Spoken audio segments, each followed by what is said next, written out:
Is Amazon going to eat up all the distributors in North America? Even in the B2B world, marketplaces are still the fastest growing sales channels for B2Bs. Nike has actually rolled back all their strategy. Actually, they made a huge mistake. They got rid of all their retailers. They tried to go direct D2C. And now they're say, shoot, can you sell our shoes again? Jason Greenwood is one of the foremost thought leaders on B2B e-commerce. He had helped many of the leading D2C brands on Shopify perfect B2B as an entire new sales channel. Does Amazon have like a B2B ordering portal? The good thing about it is Amazon's been very clever about this. The reality is in many sectors and in many categories, consumer is squeezed. It just blows my mind that both D2C retailers, B2C retailers, they haven't gotten the memo yet that anything that makes buyer's life easier is going to cause you to sell more. The manufacturer becomes almost like the drop shipper. So what Amazon will do, Mike Angel, and there's been a few other players in the market that have tried to create a universal commerce API. There's been a few other players in the market that have tried to do this. I think they will have a relatively low shelf life, primarily because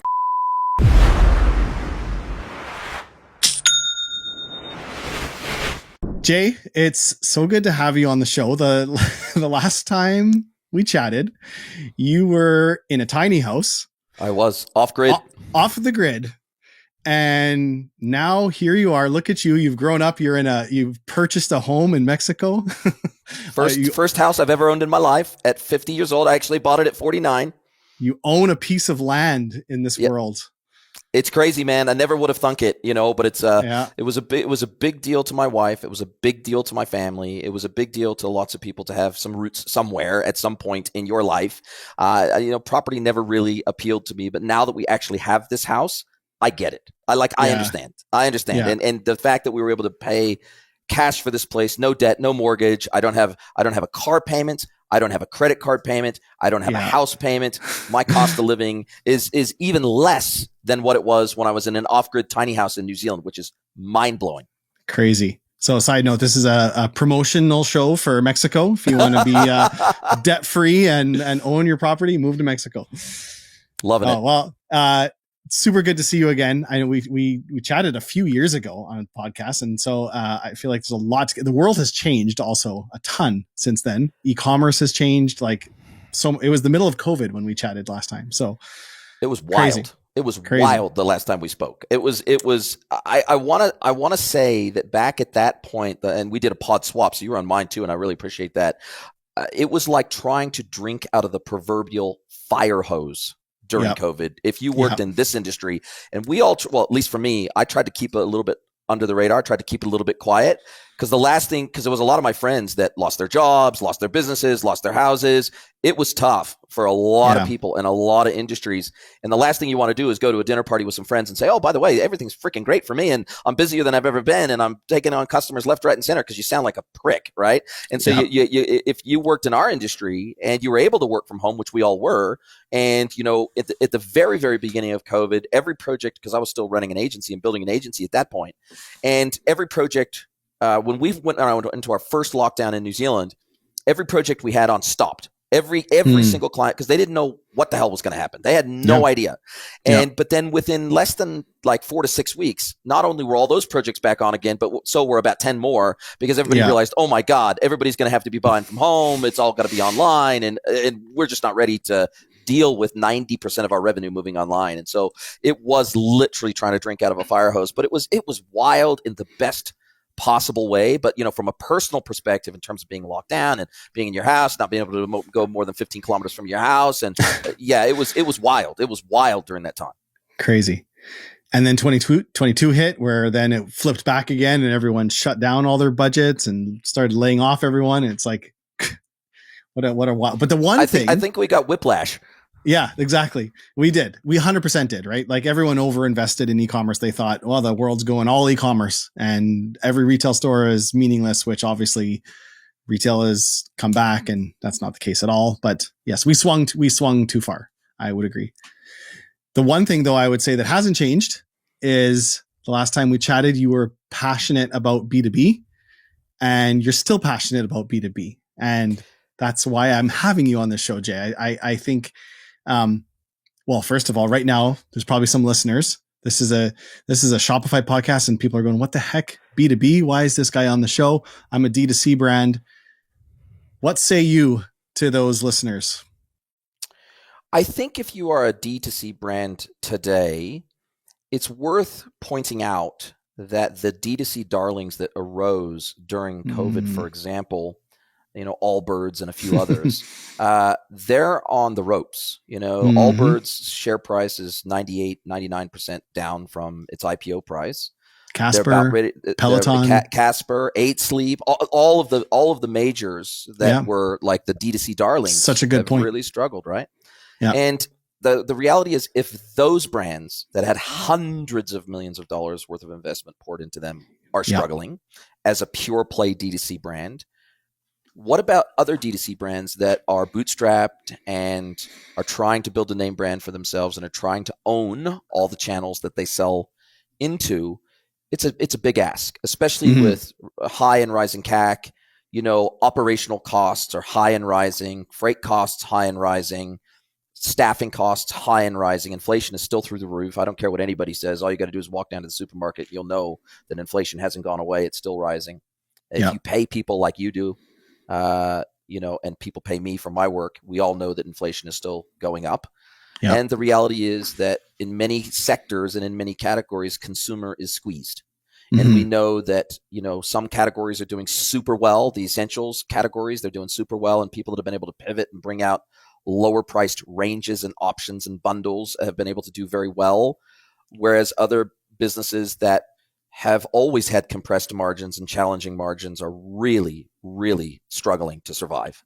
Yeah. And you rightly point out that post-COVID, the e-commerce TAM collapsed. Like, it just collapsed. And we went much back, more to the mean, right? We're still up and to the right, but it's not parabolic up and to the right. Well, when you draw a line from like 2000 to 2020, then there's this spike and it comes back down. But it kind of traces through. The trend is still up and to the right. Right. But, you have to be a very, very, very savvy operator today to have a pure play D2C business that wins, right? And wins consistently and it sustainably wins. And I think the biggest challenge that I'm having in my communications to the market is D2C is a friggin' channel. It is not a business model. And these are the conversations I'm trying to have with these businesses that maybe have seen some D2C success, but they're at the end of maybe the runway in terms of saturation, brand growth, marketing power. They have maybe reached a point where they're still growing, but they're not growing at a great rate of knots, and they're looking for the next great growth opportunity. And for many of them that have differentiated product and have a strong brand, strategic wholesale, B2B sales are that solution. They are that answer. And these are the types of conversations I'm having every day. And that's why I think it's relevant even to Shopify merchants that 100%. Have maybe built their brand on the back of Shopify. And even Shopify itself has gotten B2B religion over the last 18 months. We can talk a little bit more about that. But even Shopify themselves recognize that the forecast CAGR, compound annual growth rate, of B2B e-commerce versus B2C e-commerce, it's like 10 times until 2030. Annual growth rate is about 10 times what B2C and D2C growth rates will be. Okay, so I want you to explain to me how you define B2B. Then you already alluded to it as a channel, but like typically people think B2B, they are manufacturing products and wholesaling them to either a distributor or directly somewhere, and they're not selling to the end consumer. They are, it's like Adidas selling to the Adidas stores or whatever. Yes. That's not exactly, I don't think, the right definition of B2B today. How define it for us? I mean, in its most simplistic form, it's a business selling to a business. That's what it is, right? It's not selling to a individual consumer. It's selling to a business consumer of that product, whether it be that business that you're selling to is using those products internally. Think of stationery or something like that, where the business is actually, or office chairs or desks or something like that, where a business buys from another business that's selling wholesale to them, selling a desk wholesale or a chair wholesale to them, and they're using it and consuming those products inside their businesses. But it's still paid for by the business and still used by the business. And the other form of B2B sales is a business selling to a business who ultimately sells those products on to a consumer, right?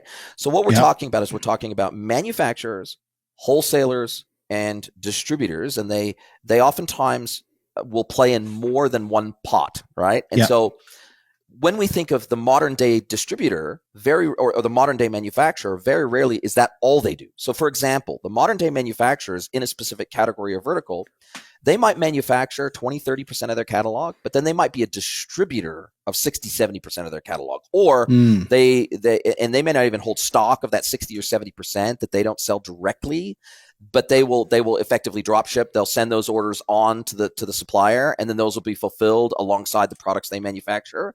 And what we're seeing is a sea change in the way that B2B sellers go to market. And what I mean by that is, historically, B2B sellers focused on selling SKUs. Now, the modern B2B seller is concerned with selling solutions. Okay. And by that, I mean, so let's say I manufacture a pump. Okay. Very rarely is a pump bought in isolation. We might have a water storage tank. We might have plumbing and piping and valves and a whole bunch of other stuff that I don't make. I don't make all that stuff. I make freaking pumps. That's all I make, right? But the market doesn't want a pump. The market wants a solution. And so not only are manufacturers, wholesalers, and distributors getting into the solution selling game, but they are also getting into the services game to complement the solutions that they sell. And I'll give you one example. So I was working recently with a large scale distributor in the US. They manufacture a very small percentage of their catalog, about 20% of their catalog, about 80% they distribute, but they also have full design, project management, and installation services as part of their go-to-market offering. Now, you don't have to take the whole thing, but let's say I'm a brewery and they service medical and food service and a few different verticals. And let's say I want to set up a new brewery, right? I need someone to come in and lay out all the plumbing and the piping and the stainless steel tanks and the pumps and all the fermentation equipment and all that sort of stuff. I need someone to be able to come in, design that, source all the equipment, come in, install it, test it, make sure it's good to go. Well, they did all that. So they supplied all the equipment. Part of it they manufactured, part of it they were just a distributor of, plus they provided project management and design and installation and maintenance services. And this was all being sold to businesses. None of this is being sold to the end consumer. And so this is a fundamental shift away from the traditional monopoly model of wholesale to a full-scale solution service provider at wholesale. And this is a fundamental shift because historically, the way that B2Bs found success, say 10 to 30 years ago, the way that they found success is through exclusive distributorships or exclusive partnerships or exclusive regions where manufacturer would sell via a distributor that maybe had the western seaboard of the United States. And they said, hey, if we get an inquiry from the western seaboard of the United States, it's coming straight to you. And so they didn't have to do any marketing. They didn't have to do, they didn't have to really have much field sales because, the manufacturer owned that area. They owned that area and they had exclusivity to it. And sometimes that was in perpetuity. Sometimes it was for a period of months or years. Sometimes it was for new products only, but there was always an element of monopolistic behavior in the wholesale markets. And that's how wholesale came into being, really, is these one-to-one relationships in the B2B world where there was maybe some backroom dealing and some handshakes, and I spit on my hand and shake your hand, and hey, cool, let's go to market together. Let's do this. But as the B2B buyer has evolved, the B2B seller has been forced to evolve. And I'm going to give you one statistic that will blow your mind, most likely, and will blow your listeners' mind. Forrester released a report late last year that showed that 71% of B2B buyers in the US are now either millennials or Gen Z. Now, by definition, that means these are digital natives. They're not your granddad's distributor. They're not your granddad's business buyer. They're not predominantly male, pale, and stale anymore either. They're young, they're dynamic, they're female, they're minorities. The barriers have well and truly come down in many respects in the wholesale world, especially from the buy side. And man, those B2B sellers that are oftentimes multi-generational family businesses, they have really struggled to keep up with those changes. What about, well, you said the two different types. What about B2B marketplaces? Like, where does that fall in? Is that, I mean, actually, I think I was watching one of your LinkedIn reels, and Yes. you were talking about how, was it Digital 360 predicted by the end of 2024 1,000 dedicated B2B marketplaces. Yeah. See, I listen to your content, Jay. I know you do, and I appreciate it. So where does that play into this for like I'm trying to think right now what people are thinking as they're listening to this, like, oh, shoot, you know what? Yeah. Casper, kind of, Allbirds struggling, Peloton, like, so I can avoid being in that same situation. And now we've kind of seen like Nike has actually rolled back all their strategy. Like they made a huge mistake. They got rid of all their retailers. They tried to go direct D2C, and now they're trying to go back to Foot Locker and say, shoot, can you sell our shoes again? Because it didn't work. And even Amazon and even back on Amazon retail where they pulled out of that. Right. So to avoid being in the situation, and I hope Allbirds and all them, they get through it. And I think they maybe they will, but maybe they won't. I don't know. But to kind of be in more of a healthy state where you're not just the D2C channel, what should merchants be thinking about as a healthy strategy? Like, I really think this is a unique paradigm shift, saying that like, you're not B2B or D2C. You need to be thinking about both, even though you sell to consumer. Like, I really think that is powerful. So now what are the next steps? Well, so first of all, I'll answer the marketplace question first, and then we'll move into the following question. Which I have a habit of packing two questions into it. That's great. That's great. I love it. I do the same as a host. So I get it. So we'll talk about marketplaces first. So marketplaces, even in the B2B world, are still the fastest growing sales channel for B2Bs. It's still that case. Even Amazon Business is one of the fastest growing components of the overall Amazon business, and particularly in Europe. I think it was about a year ago, they released an article via Reuters. What's Amazon Business? Amazon Business is the B2B side of their business. So you're talking about like AWS, like their services? No. And the Amazon Business is the wholesale for side businesses. of Amazon.com. Yes. Businesses selling to businesses at scale on Amazon. So that is the B2B side of their marketplace. Okay. Yeah. Selling at scale, at volume, custom pricing, all that sort of stuff, request a quote, all that sort of stuff. Right? And you said that's the fastest growing part one of the Amazon's fastest growing divisions and categories of overall Amazon retail. So Amazon.com, B2B side is one of their fastest growing. Now, one of the challenges that they have faced is that they realize that two things. One is they realize that their logistics has almost exclusively been engineered around retail. And so they know that when they want to continue to grow the B2B side of their business, and if they want to continue to supply logistics services to B2B sellers, suppliers, they have to now wrap their head around moving cartons, pallets, and containers instead of individual satchels and cartons to customers. That's a totally different proposition. You need totally different infrastructure to be able to do that. And they've spoken to that they know they're going to have to invest multiple billions of dollars over the next couple of years to get the B2B logistics side of their business to the same level that the B2C and D2C side of their logistics is at already today at scale.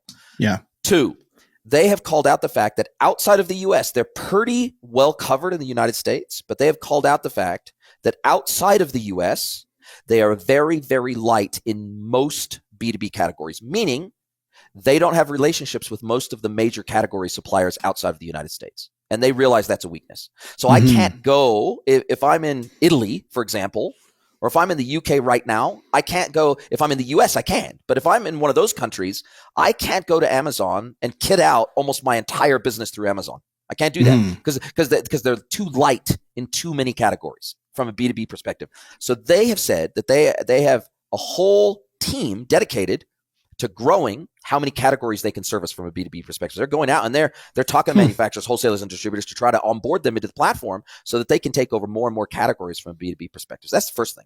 So yes, vertical specific B2B. So it seems like a big opportunity right now. Like they're like Amazon's trying to find, like I remember in 2000 and I want to say 6. I had an online store, I think maybe 2005, anyways, called National Archery Supply, sold online. And I remember getting a phone call one day from Amazon. I guess the phone number was on the website. And they said, hey, we'd love to have your products on Amazon. And I remember at the time thinking like, oh, Amazon wants my products on it. Like this was when Amazon was trying to find people to list their products. They were phoning e-commerce brands to get them to put their products on. And I didn't realize at the time how maybe big of an opportunity that would have been to be the first in what the vertical that I was in. Now it sounds like there's maybe a bit of an opportunity like that right now for Amazon Business. They're using that exact same playbook for business. Yeah. That exact playbook. And they have also dramatically improved their EDI and e-procurement capabilities so that from a B2B perspective, so they have the same exact model on the B2B side of their business where some products they sell first party B2B and some products they sell third party B2B. So they, for example, this one of another massive national belt supplier, industrial belt supplier, so B2B, pure B2B supplier, manufacturer and distributor in the United States. I'm working with them as well. 35% of their business is done through Amazon B2B First P. 35% of their business. So Amazon buys the product, they warehouse the product, they ship the product. Okay, all B2B, right? So this is a big thing and growing rapidly. Not only are there competitors to Amazon coming online, but many of these wholesale distributors are also establishing their own marketplaces. So they're saying, okay, cool.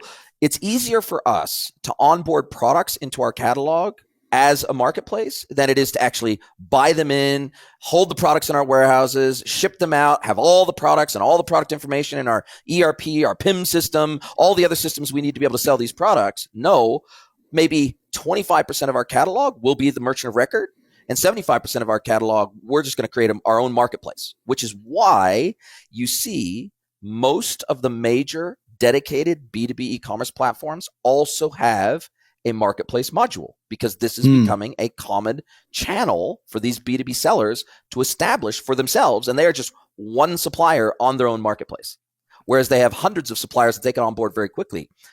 I was dealing with another client recently where they said we are 12 months behind.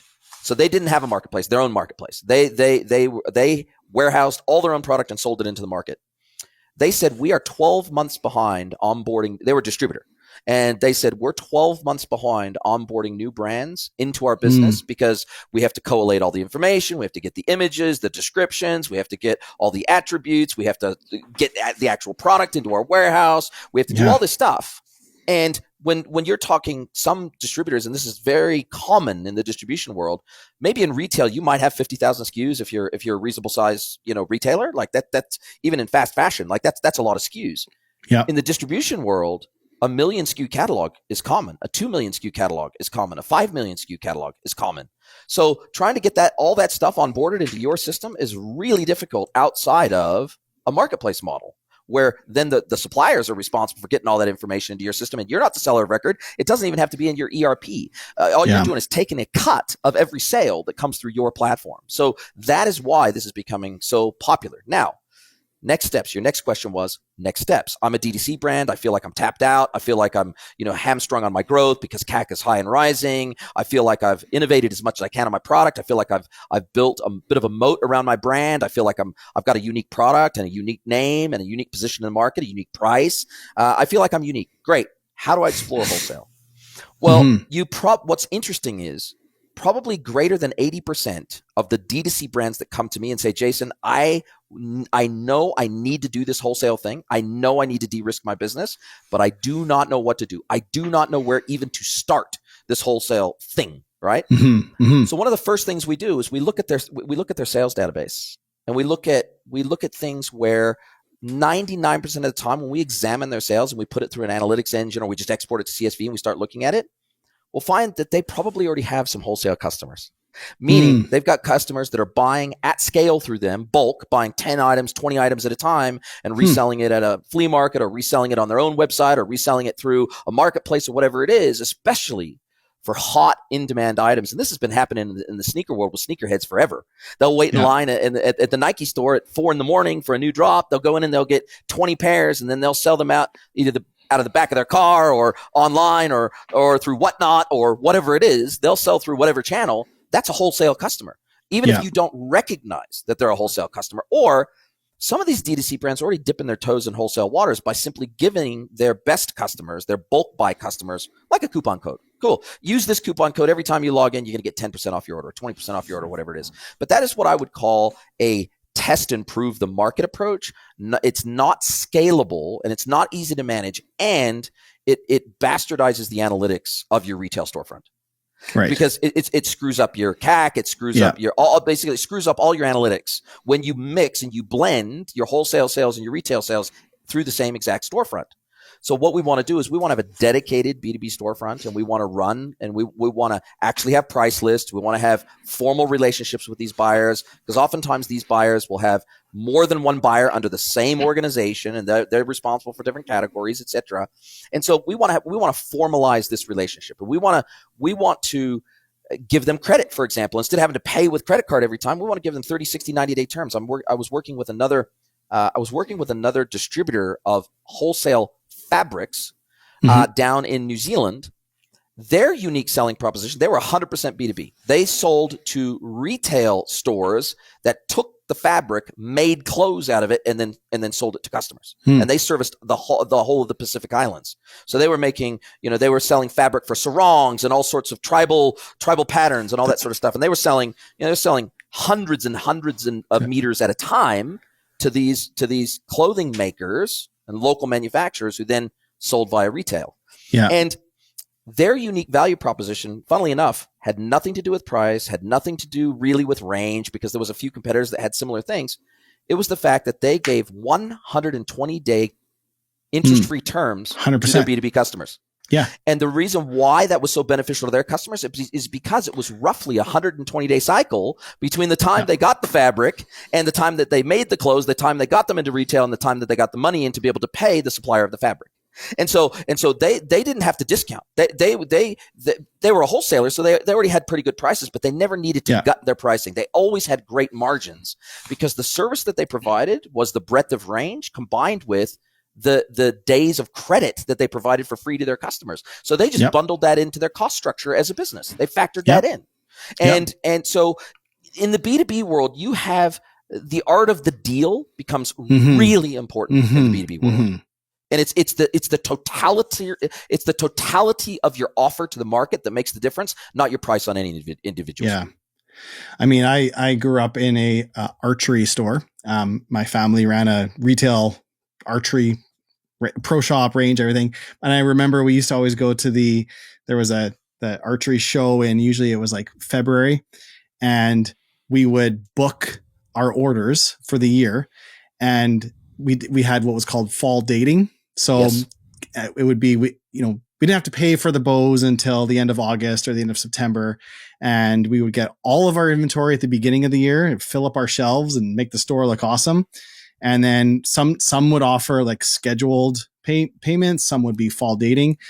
But what bows went up on our walls that we sold was the ones that offered the best terms. The ones that offered the best fall dating terms is the products that we would move. Not necessarily the best products or the biggest discounts, but the ones that had the best terms is what we would stock our shelves with. The best trading value for you, and the way you could keep the cash flow highest in your business, because these small businesses, they live and die by cash flow. And so a lot of the buyers within the B2B ecosystem, they're small businesses. They're small HVAC companies that do installations. They're small plumbing companies. They're small this, that, and the other thing with maybe 5 or 10 staff that offer services into the market around those products. And so the trading terms become very, very important for these small businesses, because they're trying to make payroll, and they're waiting for payments from their customers. And this whole trade credit thing is still a very, very big deal in the B2B relationship sector. Yeah. Okay, so if you're on Shopify, all of our listeners are Shopify. What do you recommend? Without talking about like, okay, maybe there's different platforms and different ways you can do. You're on Shopify. What's the best way to? I know there's a lot of different B2B. This is a big question, but you've got a pretty successful brand. You're doing 5 to 10 million a year, maybe even just a couple million a year, but you've proven your brand, it's doing okay. And you're like, okay, I know I need a B2B strategy. what do they do? Are they spinning up another store? Are they going on Shopify Plus and using sub stores? Are they like, what do you advise someone listening right now who's like, yes, I know I need to do this. I've been putting it off. What's Jason Greenwood recommend? If they're already on Plus, this becomes an easy discussion because it's just an expansion store. And now with B2B on Shopify Plus, it makes this, their old wholesale solution was crap, and I would have never recommended it to almost anyone. But the new B2B on Shopify solution, which they've been admittedly pouring hundreds of millions of dollars into over the last 18 months, it's not what I would call a super mature or advanced B2B solution, but all the core data primitives are there now. So in other words, the concept of an account versus an individual customer, so where you can nest individual logins underneath a parent account, that data primitive exists. The concept of price lists exists. The concept of custom and restricted catalogs now exists inside Shopify, where it never did before, where I can assign a specific restricted catalog to a specific customer or a specific account, right? Custom payment methods and credit terms. And so basically payment method by customer now exists within the platform. So there's and even other more esoteric data primitives are now native to the platform. Things like minimum order quantities are native to the platform. Things like buying increments. So, okay, cool. This SKU I got to buy in blocks of 20, units of 20, and this other SKU I buy in blocks of 5. Okay, I can't buy 1. I got to buy 5 minimum. So buying increments, completely native in the platform. So these product attributes and these catalog attributes are now 100% native to Shopify.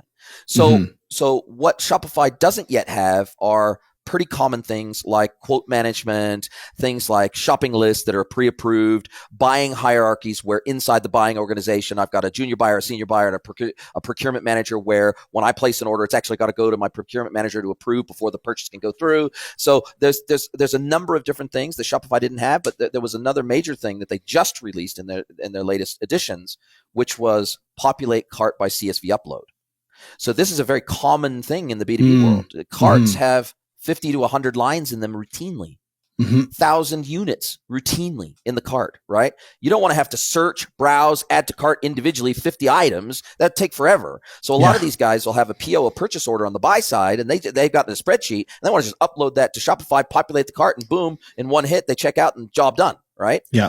Multi-line add to cart in a grid format is also a very common experience. Multi-entry pad effectively is what it is.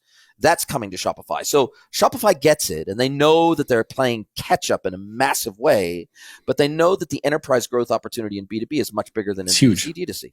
So that's where they see the growth op at, right? So they've got religion about B2B. I think the last remaining question in my mind is this a side quest? Or are they in this for good? I think they're in this for good. I don't think you can spend, nearly $1 billion, which is on the street. The scuttlebutt is that they roughly spent on developing B2B on Shopify Plus. I don't know if it's true or not, but I don't think you put that much effort, time, love, money, changing the core of the platform. This is just an app you plug in. This is core to the platform now. So I don't get the sense this is a side quest. And as a result of that, answering your original question, I think the fastest and easiest way, if you're on Shopify, set up an expansion store, B2B on Shopify Plus, get some help from your agency partner to help get the configuration set up right, because you may not know where to begin with the basic configuration of a B2B storefront with those dedicated price lists, those dedicated catalogs, the hierarchy between the parent company and all the accounts that sit underneath that, making sure.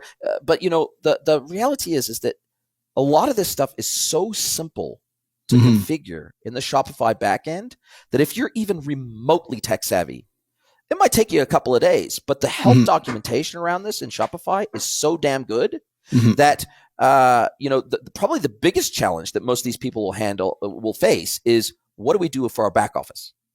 What do we do for order management? What do we do for fulfillment? What do we do with integrating with B2B marketplaces? What do we do with our accounting and making sure that that's separated out in our accounting system? And, that's probably the bigger, how do we establish the trading rules and relationship and sign trade contracts and issue credit and do background checks for credit to make sure that the customer is worthy of the credit we're going to give them.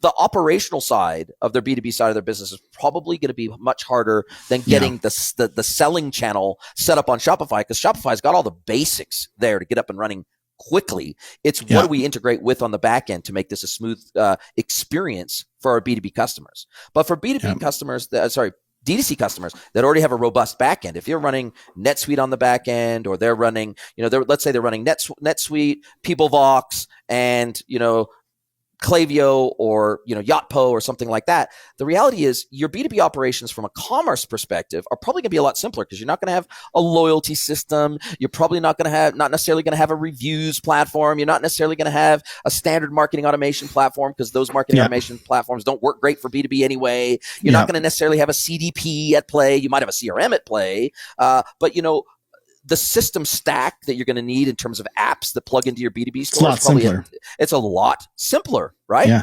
But it's your back end operational system for fulfillment and billing and credit management, to where, okay, cool, we're going to give them a $10,000 credit limit. Cool. When they hit $10,000, how do we stop them from buying? How do we sync that credit limit from a back office system to the front office system, so that we don't let them continue to buy? Or we have a rule, we let them buy, but when that order hits our ERP for fulfillment, or our WMS for fulfillment, we hold the order until our account manager, we might only have one to start off with that works across all of our B2B customers, because we're only starting out.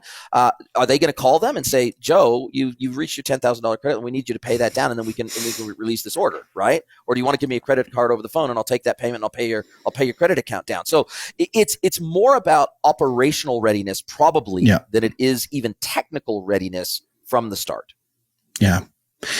And I actually admittedly haven't spent a ton of time in the Plus B2B area, but there's dedicated themes for these B2B stores as well too, right? Like they're like meant for speed of ordering and those new themes that are B2B certified, they by default out of the box surface all of the new data primitives to the front end.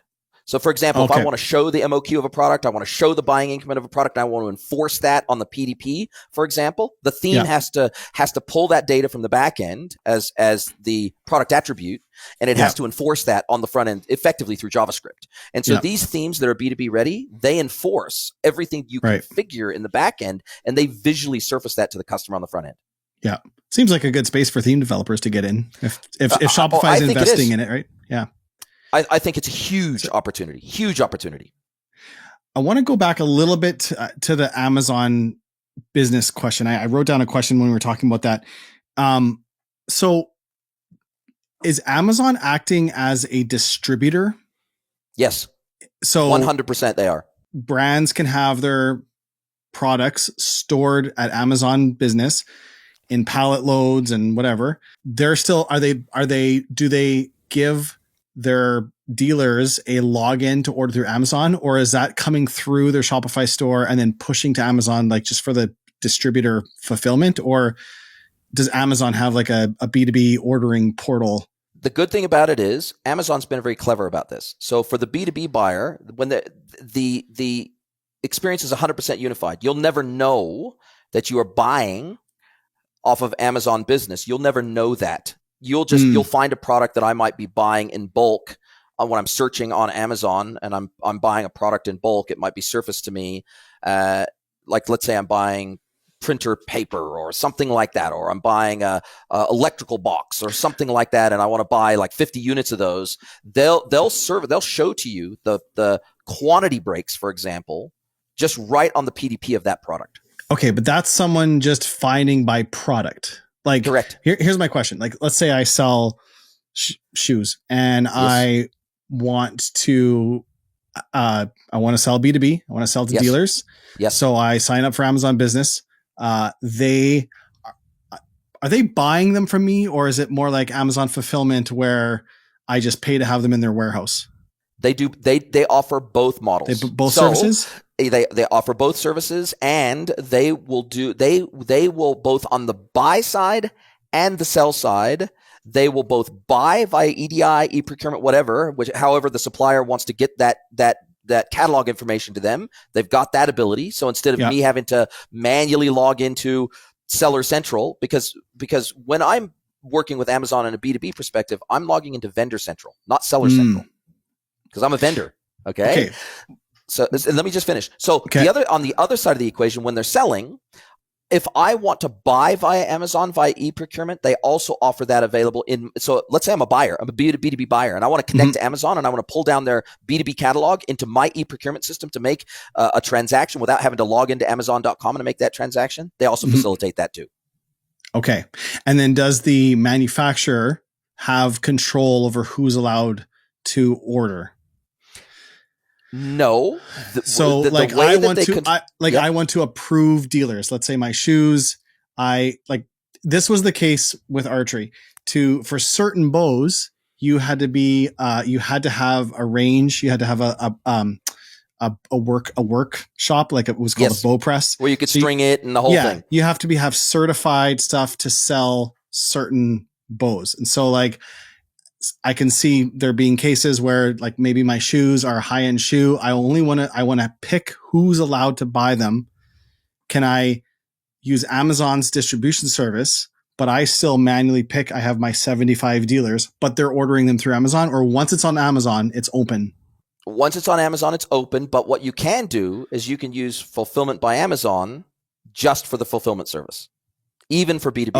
Okay. So that would probably be the way I can route my orders to them for fulfillment. Yeah. Now, the other thing that Amazon will do is that for some B2B products, like with the manufacturer I was telling you about belts, they will hold a certain amount because they've got 16,000 SKUs. Yeah. Amazon only holds in inventory to sell B2B about 1,000 of those SKUs. But they will list all 16,000 of those SKUs. When they get an order for that, the manufacturer becomes almost like the drop shipper. So what Amazon will do is they'll send that order down to the supplier via EDI, and then they'll ship that direct to the customer. And whether it's 1 unit or 100 units or 1,000 units, now what the manufacturer or distributor can tell Amazon is, we will only sell this, or they'll create a virtual SKU in their ERP, for example. Let's say they say, hey, Amazon, you can't sell single units of this item. You can only sell 50 units at a time of this item. They'll create a virtual SKU in their ERP with a BOM, a bill of materials associated with it, and that virtual SKU represents 50 units of the parent SKU. And then what they'll do is they'll send that virtual SKU to Amazon, and what that virtual SKU is composed of is 50 units of this item. Gotcha. And that's how they control Amazon. Instead of saying, Amazon, you can sell just 1 unit of this. Well, no, you can't, because you don't have access to the single unit SKU. You only have access to the 50 unit SKU. Is Amazon going to eat up all the distributors in North America? I think they will really struggle to do that. There are certain categories where they can dominate like that, but where there is a heavy services component and where there is a heavy sort of package, a packaged service offering that goes along with that, and there's a lot of market intelligence and a lot of tribal knowledge and institutional knowledge inside the sellers that do a lot of consultative work alongside of the selling. It's not just, here's a widget, I know I need to buy it, but they actually need to be consulted to before they make their purchase to make sure they're buying the right thing for the right application. Yeah. I think they'll take the things that are really, really easy commodity items and commodity categories. Like if it's a freaking, if it's a ream of paper, a box of paper, then yeah, sure, Amazon's probably going to dominate that, right? Or if it's office chairs or something like that, it's probably pretty easy for Amazon to dominate. But for more complex products with more complex sales cycles and more complex consulting and service cycles associated with them, like even HVAC and things like that, I just can't see it. Amazon is not in the business of complexity. They are in the business of simplicity. Yeah. What other players, there's 1,000 marketplaces, but what are there any other ones that people should be keeping an eye on, like Best Buy, Walmart, like some of these others? Like what are the other ones that you're paying attention to? Fair is probably the one that most of your listeners will know about, right? Fair, Joor, Joor, another massive B2B marketplace. Okay. Yeah. So there are a lot of name brand B2B marketplaces, but there are probably many more marketplaces that your listeners probably will have never heard of because they don't operate in the wholesale space yet, but they're becoming much more well known in their circles, in their categories, in their verticals. They're becoming much more well known, and oftentimes a customer who buys off of a distributor wholesale, they might not even realize they're buying off of a marketplace. because they're just buying off the distributor, right? It just looks like they're buying off that distributor, but the relationship that they have with their suppliers is one of a marketplace model. So they don't necessarily hold inventory of all those items on their website. They operate a marketplace model of which they are one of the suppliers in that marketplace. And so sometimes you won't even know because it's so well integrated in with the overall site experience. You won't even recognize. Maybe there might be a little note on the PDP, for example, on a specific product. It might say supplied and shipped by X, but it's just like buying through Amazon. You're buying through that distributor, and you expect if you need service or you need help or whatever, you're going back to that distributor for that help. What are your thoughts on, Caro? No, never heard Familiar of them. with Caro? Carro? No, never heard of them. So they are a service that connects your Shopify store to any other store. And so there's a Caro marketplace. So if you install the app, you can choose to let your products show in the marketplace. So say you sell a pair of shoes for $200, you can say, I'm willing to let people make 50% or 25% or whatever margin you want on it. They see it in the marketplace. Now you have a Shopify store. You can say, I want to sell those shoes. If they also have the Caro app, it pulls into their Shopify store, creates a product, does everything, and it shows on their store. People can shop a store that it's basically pulling in products from other stores. And then when the order is placed, it goes through Caro. Caro takes a percent or two. Clip of the ticket. Yeah, and then it goes to the original store, the manufacturer. They fulfill the order, and then they charge, like if it's a $200 shoe, Caro charges the store that sold it $150 because they keep the 25%, and then they keep $50. It's kind of it's an interesting model, and I think Shopify has some native way of doing this too. I can't remember what it's called.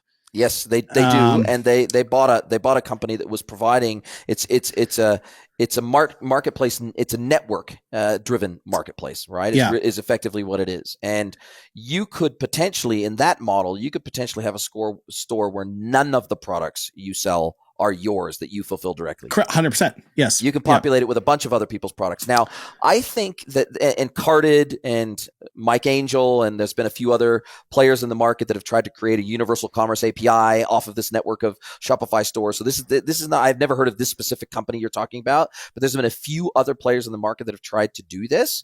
Mm-hmm. The problem is that I think they will have a relatively low shelf life in the long term, primarily because retail margins are so compressed already that by the time you start sharing it with the ultimate seller of the product and the middleware provider that connects this network of stores together, there's not a lot of extra margin to go around. And so a lot of these, maybe if you're a manufacturer, maybe you got enough margin because you got the wholesale margin, you got the retail margin. If both are a little bit compressed, you're still viable as a business. But I think if you're a Me Too retailer, or if you're just an aggregator retailer or something like that, there just isn't the margin to go around to make this viable for you, unless you are just, I guess if you're a Kardashian or you're driving people to your website and you've curated your list of products and it's all falls in line with kind of your personal brand, and you are able to get distribution very cheaply, and you don't have to run Google ads or you don't have to run Meta ads or whatever to get people to your site. Right. Maybe that works. And I think there's certain use cases where I saw there was a company that sold a blender. I think it was BlendJet. And so they're a one SKU company. Perfect. But the thing that what they wanted to have was to have complementary items with it. So in that scenario might make sense.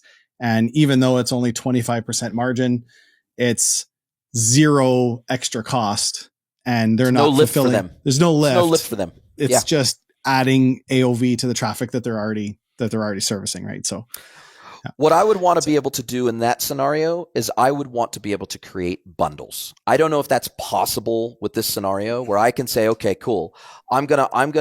You can't buy, let's say I've pulled in a set of measuring cups and maybe a shaker bottle and maybe a couple of other things to sell with my blender, right?